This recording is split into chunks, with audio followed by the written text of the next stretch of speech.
Naval war dramas aren't just movies about ships, they're floating time machines. They drop us into cramped steel corridors, stormy seas, and impossible decisions where one wrong move could sink everything. But here's the catch. Some of these films age better than others. Which ones still feel sharp, gripping, and worth watching decades later? That's what we're about to uncover. And trust me, the list has a few surprises that might just challenge your idea of the best. In Harm's Way, 1965. Let's kick this off with John Wayne at sea.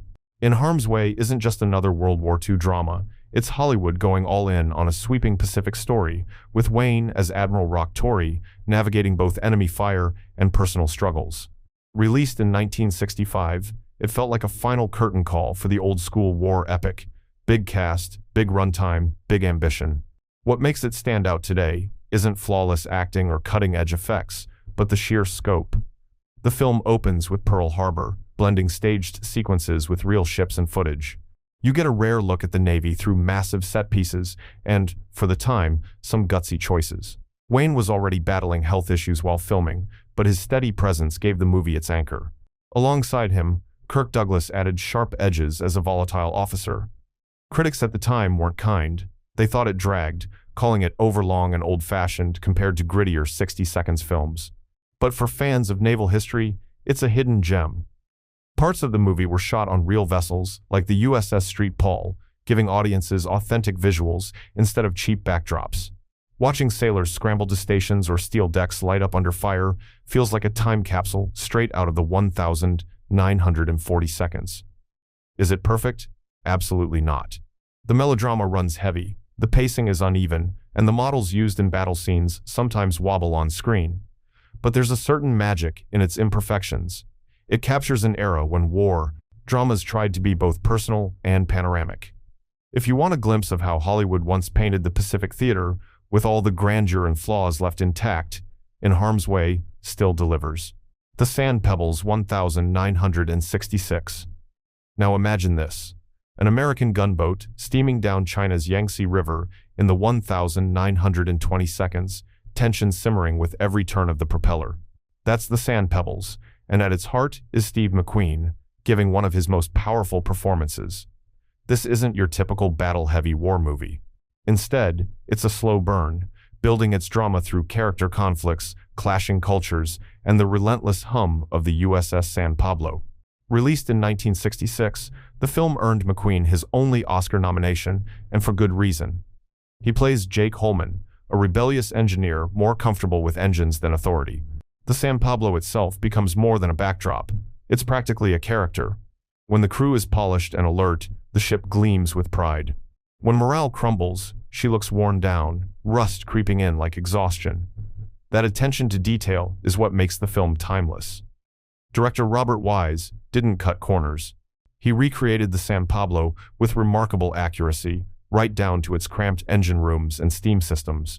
Every clang of the machinery feels real, immersing you in the day-to-day grind of sailors stationed far from home.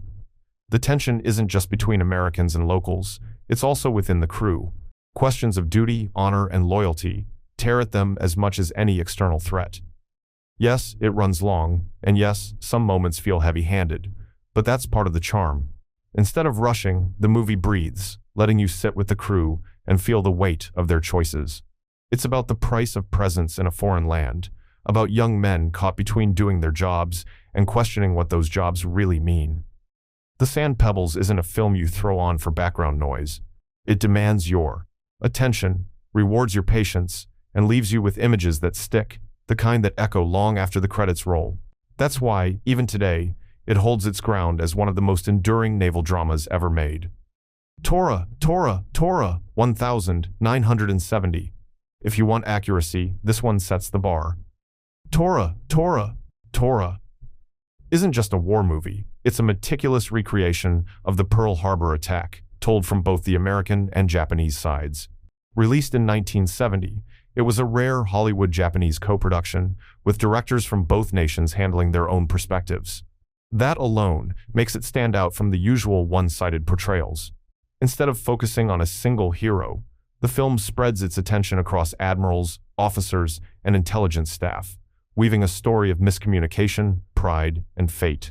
You don't just see explosions, you see the months of decisions and mistakes that led to the 7th of December, 1941. It's less about spectacle, more about inevitability. That said, the spectacle is unforgettable. The film staged massive aerial sequences using real planes, mock-ups, and practical effects. Watching waves of torpedo bombers streak over Oahu is still jaw-dropping, especially when you remember this was long before digital tricks.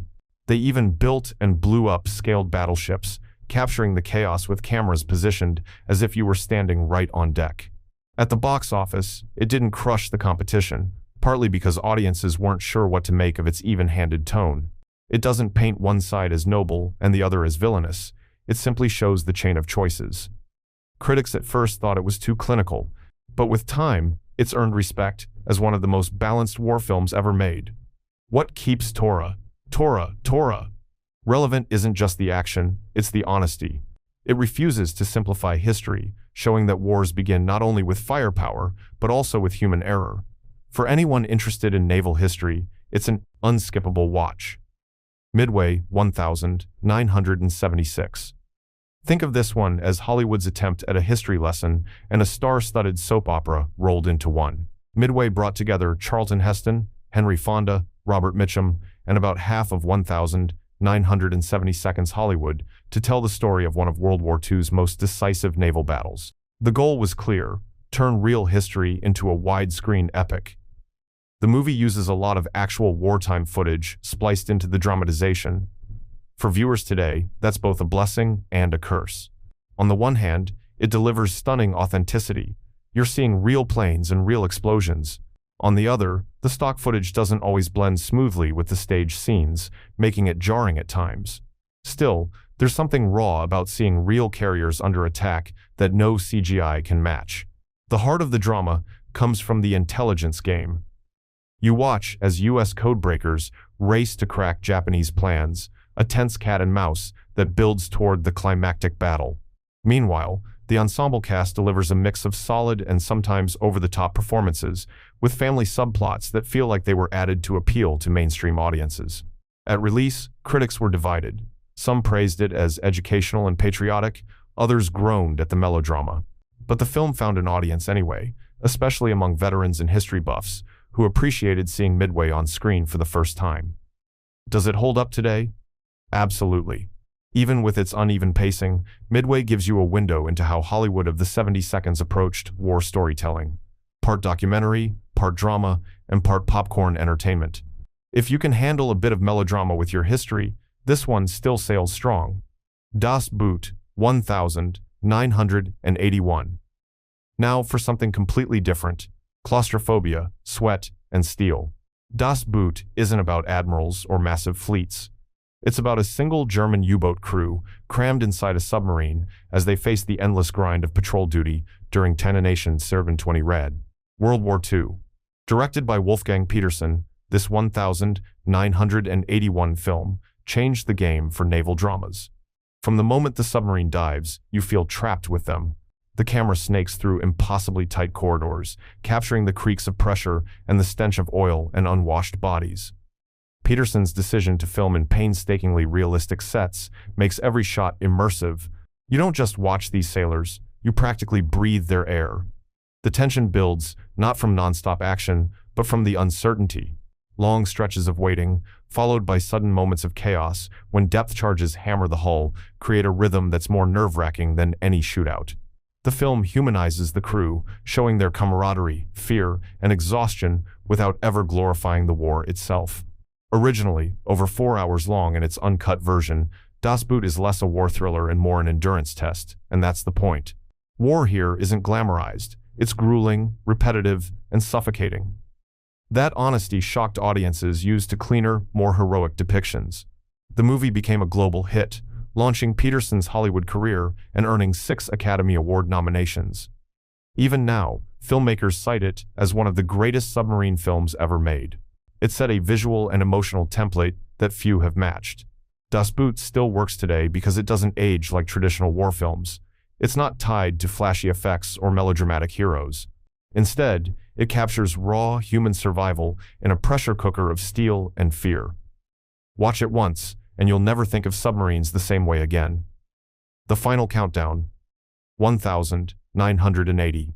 What happens when an aircraft carrier time travels? That's the wild premise of The Final Countdown, a cult favorite that mixes naval realism with science fiction flair. Released in 1980, it stars Kirk Douglas and Martin Sheen aboard the USS Nimitz, a real-life supercarrier the Navy practically handed over to filmmakers as a floating movie set. The story is simple but irresistible. The Nimitz sails through a strange storm and finds itself in 1941, just hours before the Pearl Harbor attack. Imagine F-14 Tomcats squaring off against Japanese Zeros. Yeah, it's as surreal as it sounds. The Navy used the film as a bit of PR, letting cameras capture real flight operations, deck crews, and the daily grind of life on a modern carrier. In many ways, it's less a sci-fi flick and more a time capsule of Cold War-era naval power.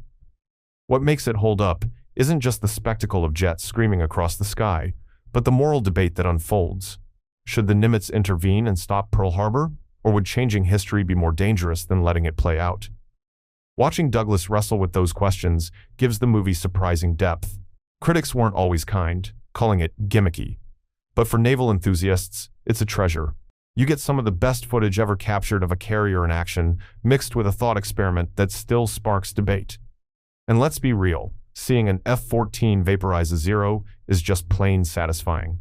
The Final Countdown isn't perfect, but it's unforgettable. If you want a war drama that doubles as a love letter to carrier aviation, this one is still worth the voyage. Crimson Tide 1995. 2 men, 1 submarine, and a decision that could end everything.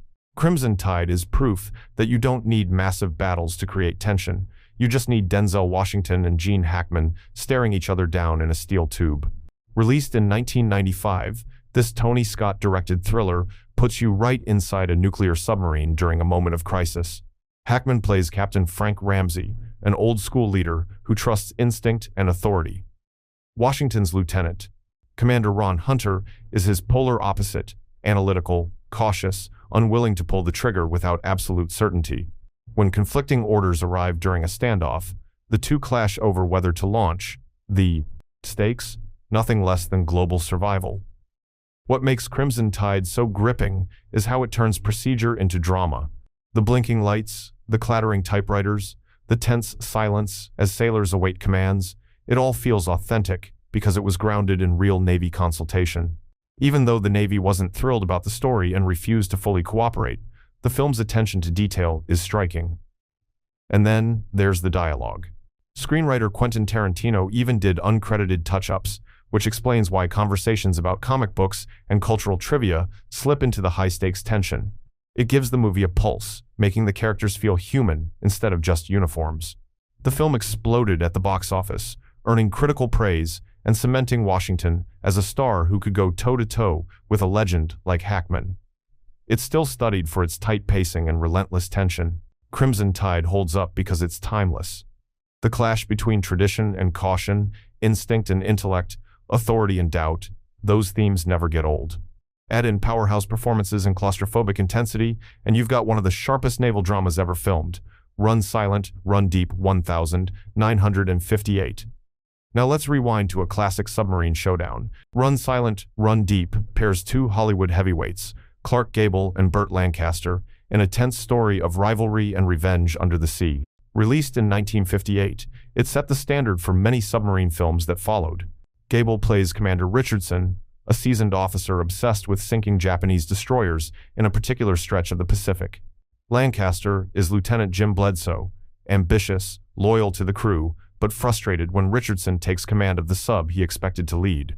From the start, their relationship is strained, a battle of wills in the cramped quarters of the USS Nurka. The title itself captures the strategy. Run silent, run deep was the mantra for submarine stealth. Dive low, keep quiet, strike without warning. The film nails the tension of underwater cat and mouse, with sonar pings echoing like a ticking clock and depth charges rattling the hull. Even though effects were limited in the 50 seconds, the suspense still crackles today. What really drives the film is the clash between the two leads. Gable, nearing the end of his career, brings gravitas as a man haunted by failure. Lancaster, in his prime, brims with energy and defiance. Watching them collide is as riveting as any torpedo launch. Upon release, audiences and critics praised its realism, noting that it avoided melodramatic fluff and kept its focus on duty, leadership, and sacrifice. It wasn't flashy, but it was sharp, lean, and suspenseful. Run Silent, Run Deep still resonates because it distills submarine warfare into its rawest form: strategy, patience, and the human will to endure. If Das Boot shows you the claustrophobic grind, this film shows you the psychological duel, and it's every bit as compelling more than 6 decades later. The Enemy Below, 1957. A duel at sea doesn't get more intense than this. The Enemy Below strips away massive fleets and focuses on a single chess match: an American destroyer hunting a German U-boat. Released in 1957, it stars Robert Mitchum as Captain Morrell and Kurt Jürgens as the U-boat commander. The film could have easily slipped into cliches, but instead, it surprises with balance, respect, and tension that never lets up. From the first sonar ping, you know you're in for a psychological battle. Morrell is calm, calculating, determined to outthink his opponent rather than simply overpower him.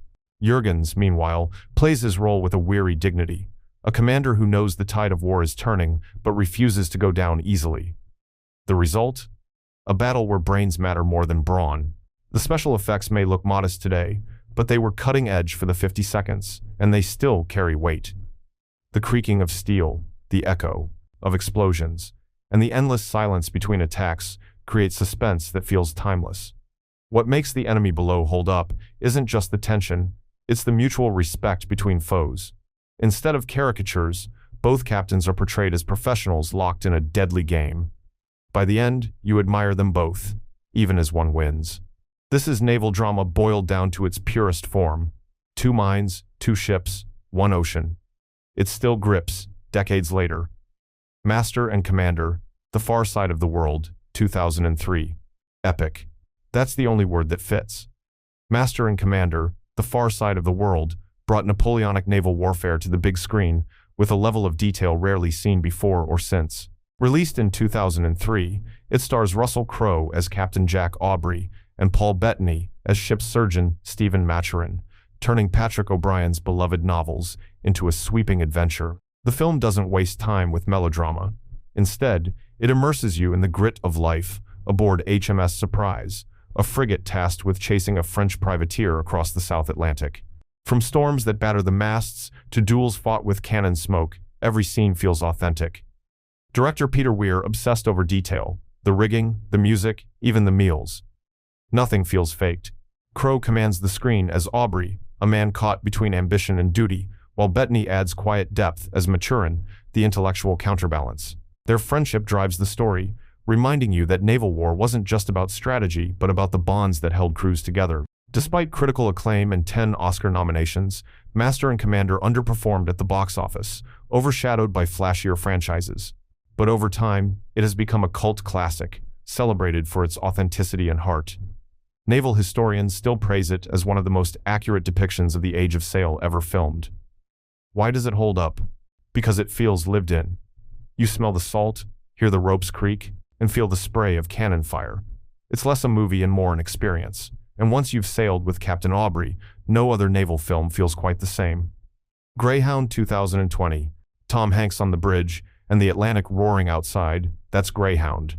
Released in 2020, this lean, relentless World War II drama throws you straight into the Battle of the Atlantic, where convoys of supply ships had to survive the gauntlet of lurking U-boats. Hanks not only stars, but also wrote the screenplay, adapting C.S. Forrester's novel The Good Shepherd. What makes Greyhound stand out is its precision. The entire movie runs just over 90 minutes, and nearly all of it is action. From the moment Commander Ernest Krause takes charge of the USS Keeling, the tension never lets go. Orders are barked, sonar pings echo, shells roar, and the sea becomes a battleground where every decision has life or death stakes. Unlike older war epics that layered in subplots, Greyhound keeps its focus razor sharp.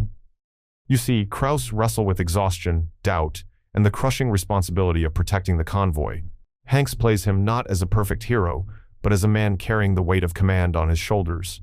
The effects are modern, but they never feel overblown.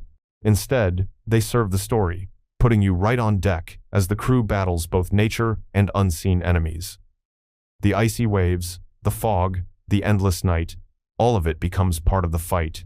Greyhound holds up because it's pure. No filler, no fluff, just a tight, nerve-wracking ride that honors the sailors who braved the Atlantic. It proves you don't need 3 hours to make a naval war classic, Battleship 2012. Yes, this one's controversial, but hear me out. Battleship might not have won critics, but it's hard to deny its place in naval cinema. Released in 2012, it was loosely inspired by the classic board game, but what makes it relevant here is its naval spectacle and the way it showcases real ships, particularly the USS Missouri. The plot is pure blockbuster. Aliens threaten Earth, and a ragtag Navy crew has to rise to the challenge. Sounds ridiculous? Sure, but behind the bombast is a genuine celebration of naval tradition. The film brought in actual Navy veterans, gave the Missouri a starring role, and delivered large-scale ocean battles with the kind of energy that appeals to younger audiences who might never watch a slower war drama. What makes it fun is the mix of over-the-top action with real-world naval details. You get fast attack destroyers, carrier operations, and the unforgettable moment when the Missouri is brought back to life, complete with a crew of veterans who know every inch of her steel. It's popcorn cinema, yes, but it's also a love letter to the spirit of the fleet. Did critics roast it? Absolutely. But over the years, it's found a second life as a guilty pleasure favorite. And here's the truth. If the goal is to keep naval cinema alive for future generations, sometimes you need a wild, flashy entry to hook new fans. Battleship holds up because it doesn't pretend to be subtle. It gives you ships, seas, and spectacle on a massive scale. And sometimes that's exactly what you need. Naval war dramas come in all shapes, from claustrophobic submarines to sweeping Age of Sail epics. Some lean on history, others on spectacle, but the ones that last all share one thing. They pull you right onto the deck and make you feel the spray. Which of these have you seen and which surprised you most? Drop your favorites in the comments, subscribe for more deep dives, and tell us, if you had command at sea, what story would you write?